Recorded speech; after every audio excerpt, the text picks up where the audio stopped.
E aí, vamos para mais um cafezinho? Vamos falar sobre teste de integração e teste de unidades, o que é cada um, quando usar e por que usar. Vamos lá? Hum. Oi, para quem não me conhece, meu nome é Vitor Osório, esse é o canal Computação Crítica e praticamente todo dia eu tenho um cafezinho aqui, né? Exceto fim de semana, né? Onde eu falo sobre temas da computação, desenvolvimento de software, programação, etc. E hoje eu quero falar de pirâmide de testes. Então, vamos começar?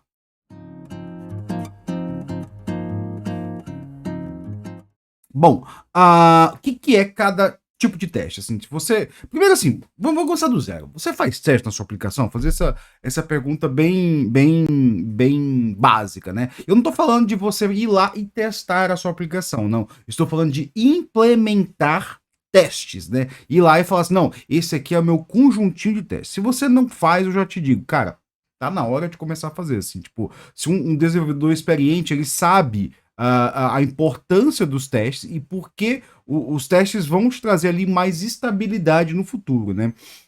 Por que eu digo que os testes trazem estabilidade no futuro, né? Porque assim, a gente não lembra tudo na hora de fazer um deployment ou de terminar uma funcionalidade, né?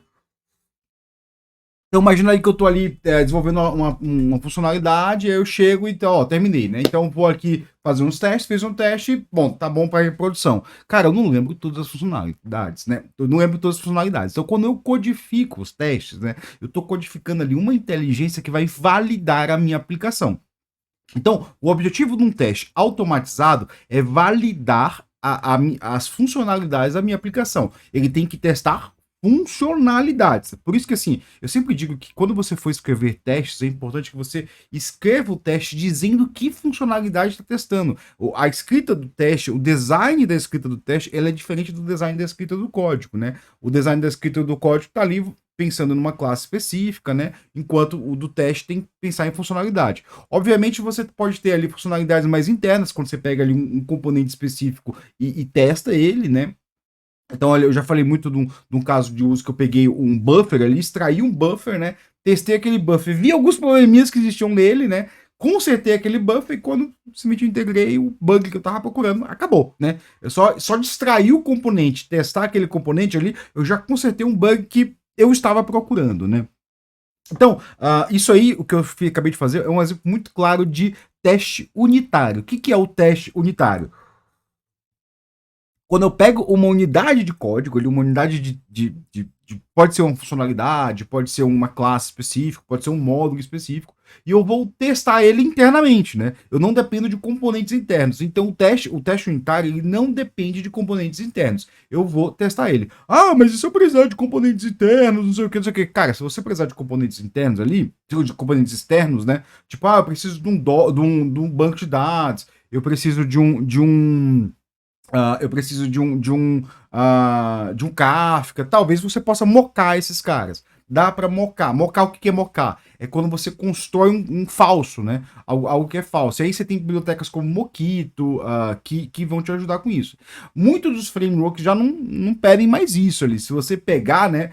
Às vezes você não precisa mocar esse cara, às vezes você só precisa ali excluir ele, você pode escolher aquela jogada, né? Usar uma arquitetura hexagonal ali no sentido de, aí eu uso um substituto, né? Óbvio que a arquitetura hexagonal serve para isso, né? Para você conseguir trocar o que é o banco de dados por um outro substituto. Então você tem os ports e os adapters, né? A galera faz monstros com a arquitetura hexagonal que, tipo, enquanto ela poderia ser mais simples, né? Pelo menos o que eu já vi de demo é coisas monstruosas, enquanto poderia ser bem mais simples, né?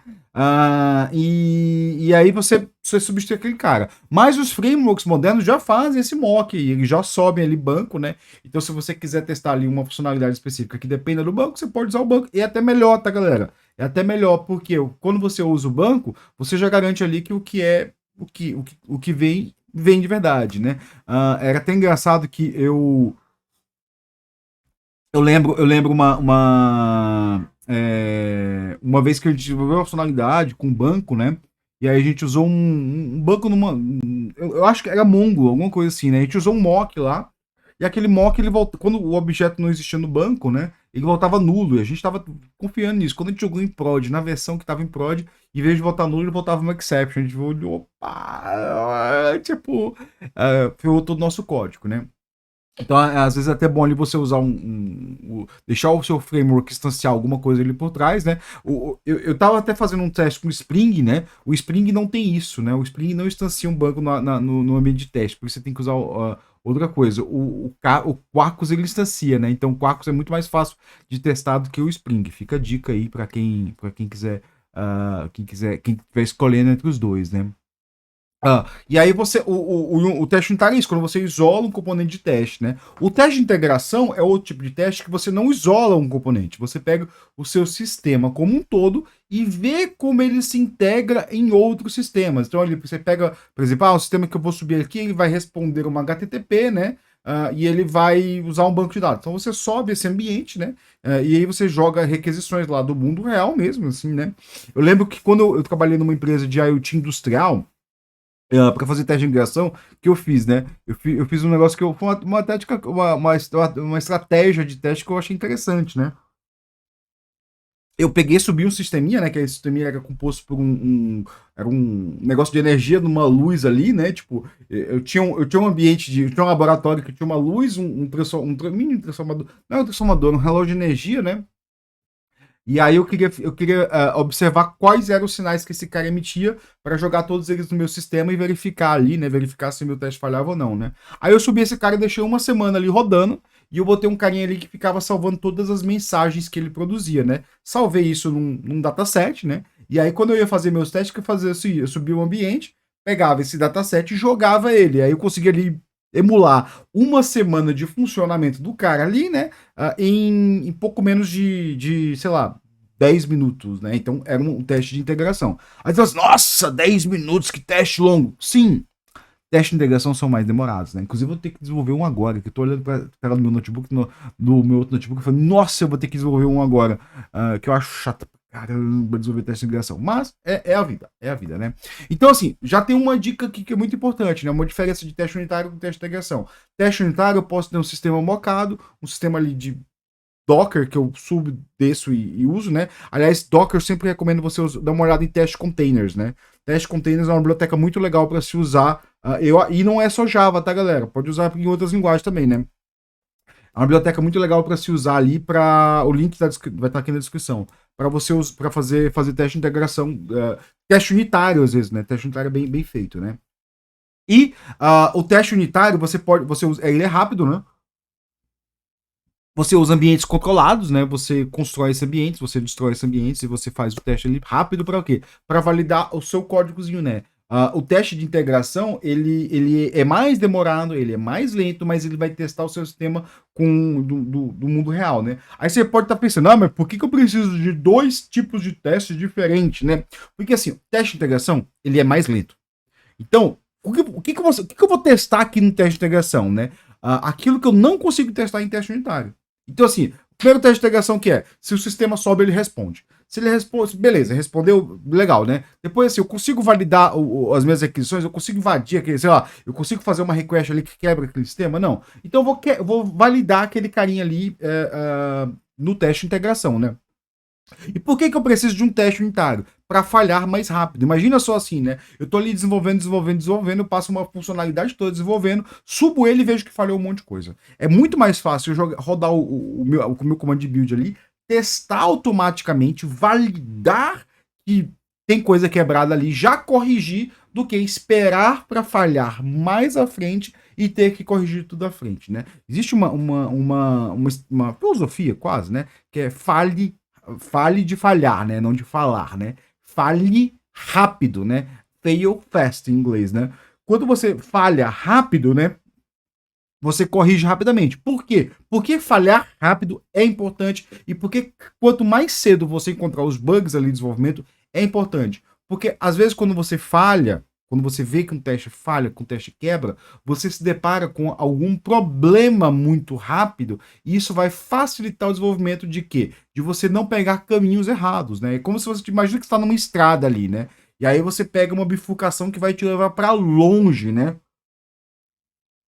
E assim, é melhor você olhar o mapa a cada 10 minutos do que a cada 5 horas. Porque quando você perceber que você está na estrada errada há 5 horas, talvez você tenha que voltar 4, 3, 2 horas, né? Se a cada 10 minutos, talvez você tenha que voltar no máximo até 9 minutos, né? Tipo, então você tem que ser, assim, é sempre bom rodar testes mais rápido, de testes menores, testes que sejam efetivos e que dê resposta rápido se você está fazendo o negócio certo ou o negócio errado. Por isso, testes de integração são importantes? São, mas eles devem ser minoria, né? E aí a gente chega no negócio que a gente chama de pirâmide de teste, né? Eu até procurei aqui algumas pirâmides de teste, né? O que eu achei, assim, o mais confiável que eu acho, né? Quando eu vejo esse post, né? É o do Martin Fowler, né? Mas o Martin Fowler, ele tem um texto gigantesco, né? E ele bota vários tipos de teste, né? O blog do Martin Fowler, obviamente o texto não é dele, o texto é de um cara chamado Han Vo, que tá em inglês. Você pode traduzir aí, se você não sabe inglês, né? E aí ele bota assim, importante de teste, o que é pirâmide de teste. Ele vai falar aqui de teste unitário, teste de integração, teste de contrato, né? Teste de UI e testes fim a fim, né? E assim, eu só escolhi falar aqui de teste unitário e teste de integração, mas tem esses outros testes. Tem mais um outro teste aqui, que é o que a gente chama de teste de regressão, né? Teste de regressão é muito importante para quem tem uma funcionalidade, um requisito arquitetural chamado backward compatibility, né? O que é o backward compatibility, né? Cada vez que você faz um deployment, né, você codifica as funcionalidades novas, validando ela. Então implementa assim, ó, eu estou implementando uma funcionalidade tal, eu codifico aquela funcionalidade no teste e vou catalogando. O teste de integração ele sempre vai crescendo. Por quê? Eu só vou apagar um teste de integração quando eu não suportar mais aquela funcionalidade. Quando eu disser, agora eu vou sair da versão 2.x para a versão 3.x. Então eu posso dropar aqui, ó, essas funcionalidades todas aqui que eu não vou mais suportar ela. Aí eu posso apagar elas, né? Mas o teste de integração ele sempre é cumulativo, eu não posso apagar eles. Por quê? Porque teste de regressão, desculpa, né? De regressão. Porque eu estou vendo se como é que se a minha nova release ela pode regredir até a funcionalidade tal que foi implementada na release tal. Então é sempre importante isso. Assim, quem desenvolve, quem trabalha com backward compatibility vai ser sempre teste de regressão, né? Tem aqui os testes. Assim, eu diria que tudo é teste de integração. No fundo, no fundo, né? No fim, você tem o teste de contrato ali. O teste de contrato é um tipo de teste ali que você diz assim: tipo, olha, eu suporto o endpoint tal, vamos ver se todos os meus clientes conseguem o que eles esperam de mim. Valida, então, assim, eu mudei minha API, mas ela continua válida ali para as releases anterior, né? Eu lembro assim que eu já tentei fazer teste de contrato, na época não tinha uma biblioteca. Hoje deve ter uma biblioteca. Então, sim, se você quiser olhar, fazer teste de contrato aí, sinta essa vontade, né? Se duvidar, o Jaeger não, o Swagger, o OpenAPI faz isso, né?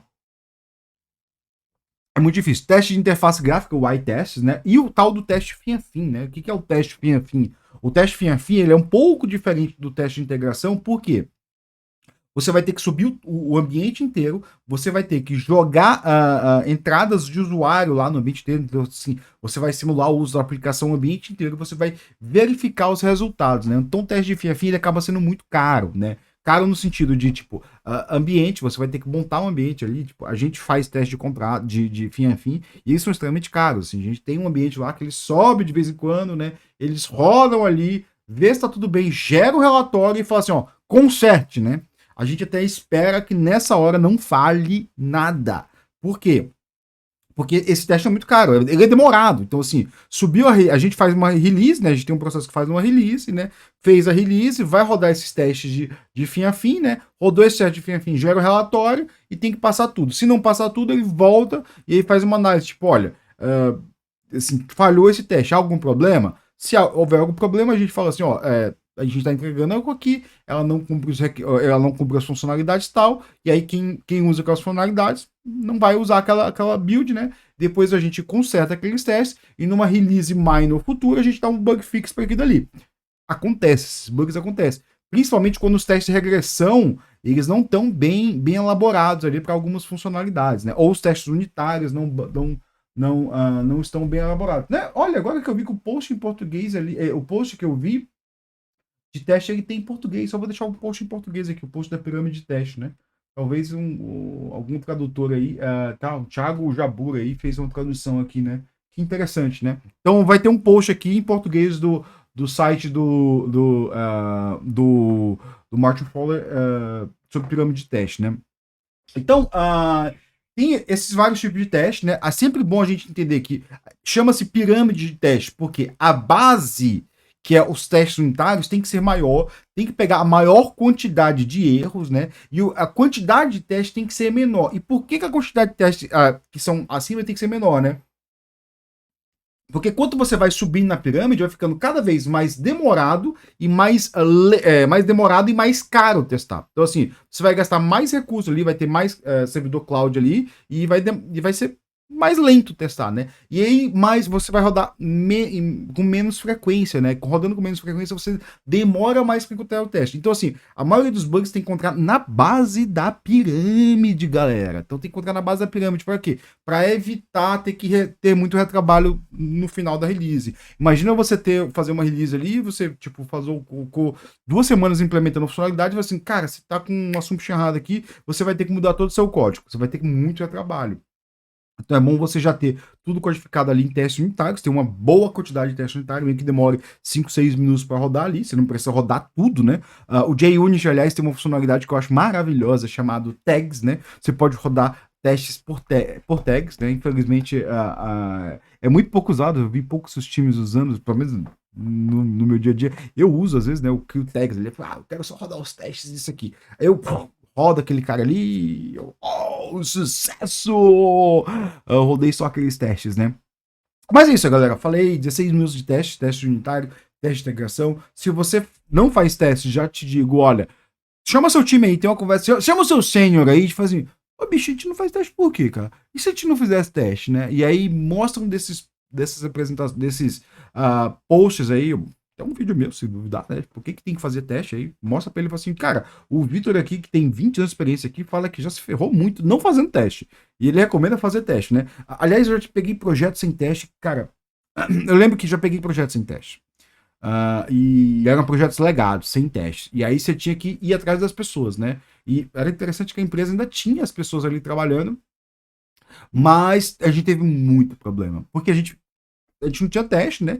Então, o que a gente fez? Qual foi o nosso processo ali de desenvolvimento, né? A gente levantou as funcionalidades.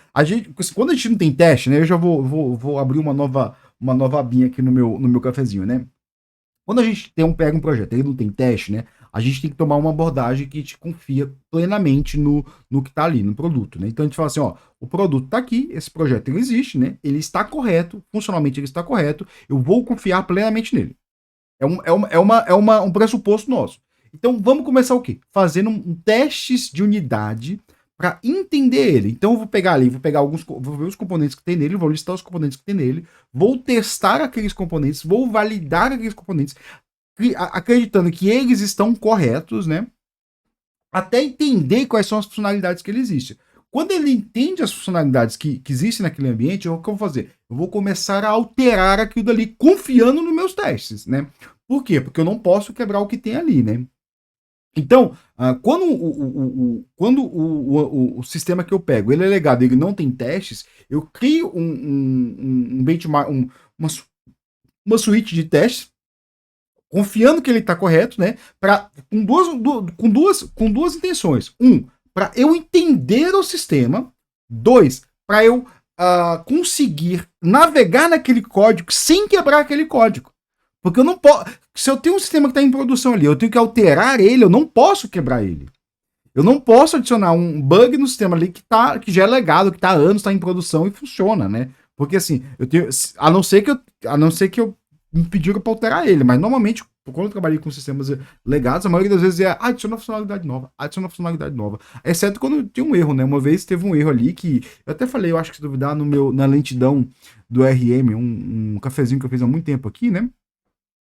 Por que o seu RM é lento, né? Que tinha um bug lá, né? Que o bug simplesmente é um usuário específico entrava no sistema, o sistema caía. Aí ninguém sabia o que era aquilo e aquele usuário não estava mais conseguindo entrar no sistema. Aí eu encontrei o que era, né? Era basicamente um problema no RM ali que estava mal mapeado e quando adicionaram ali uma unidade para a pessoa, né? A pessoa começou a carregar toda a base em produção e aí o sistema caía, né? Então foi um bug que só foi ativado, né? Era um erro de mapeamento do Hibernate, né? que só foi ativado quando configurar ali o banco de dados de uma certa forma, né? Então, galera, esse foi meu cafezinho, eu não quero me demorar muito. Eu espero que tenha te ajudado em alguma coisa. Então, deixa seu like, comenta, compartilha esse vídeo. Se você ficou com alguma dúvida, comenta. Se você quer outros temas aí, comenta também. Comenta aí qualquer coisa aí, sei lá, cara, comenta essa. Não custa nada comentar, é de graça, né? Então, valeu, muito obrigado e bom cafezinho aí pra vocês.